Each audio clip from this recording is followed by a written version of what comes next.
また皆さんから提案がありましたよ。ねえ、恐れ。エドワード・ケイシーが言ってますよ。私の本の早い時期に書いてますね。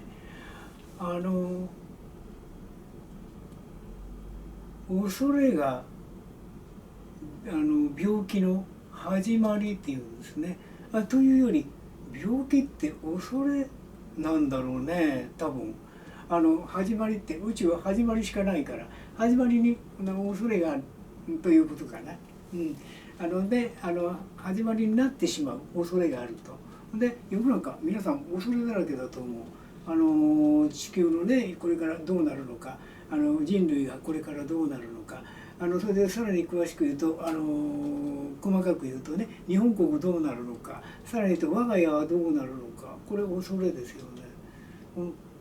あっさり言うと私の言葉、私の感覚から言うと、私たちは恐れを体験するために生まれてきたかな。私自身はそんな感覚なんですね。で恐れがあっていいという立場を取るんです。もちろん恐れない方法をしきりにおっしゃる先生方いらっしゃると思うんですね。私はそうじゃなくて、どちらかというと恐れをね面白がるの。恐れがあったらね、よしやってやろうという感じになるんですね。ということは恐れを楽しんでるかな。で恐れがあるから気をつける、恐れがあるからうまくやろうとする、恐れがあるから健康法もそうですね。目的はっきりさせて、ね、朝から晩までたった今しかないから世界中の人たちの心身を健康にしてると面白いねですね。でそうじゃない状況が発生したとしてもそうですね、私は不健康な状態っていうのはなかなか体験してないのでね、どうしましょうかね。例えば、例えば危険なところへ行くという時ですね。私大好きだから危険なところへ行くんです。私の立場から言うとというか、私の人生は面白いね、これから危険なところへ行くぞということでね、それに対する対応を全部していくんです。持ち物、恐れがある持ち物、着るもの、そして履くもの、そして場所を言ってるから恐れで電池を、電池を持ってあれを持って懐中電灯を持ってそれ昼間だったらねそれなりの対応をして、そして喜び勇んで面白くなって恐れに対応するんですね。で言っていいですか、全ての病気の原因は恐れなんですよ。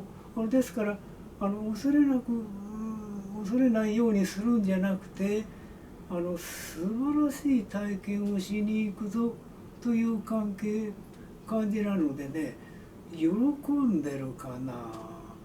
例えばまたドライブの話します。私昔自動車屋さんだからドライブ大好きなので、ドライブ行ったって台風の中ドライブしなきゃいけない。面白い面白い、頭の中に分かりますよすぐね。道はねこの浸水するぞ、ここのとこ通るとひどい目に遭うぞ、ここのところのね道路がずっとこうね鉄道かなんかの下行く時、あそこはいつも水がね出るから、ほら恐れを全部楽しみに変えてコースをどう取って、それで自動車もどういう自動車に乗って低い自動車に乗るんじゃなくて高い自動車に乗って、それからいざという時にですね自動車をタイヤ変えたりなんかしなきゃいけない。だからそれなりの道具を持って要するに用意をしていく。そうすると嬉しくてしょうがないんですよね。何があってもうまくいくぞ。で人生も恐れがなきゃ面白くないよ。恐れがあったら面白いね。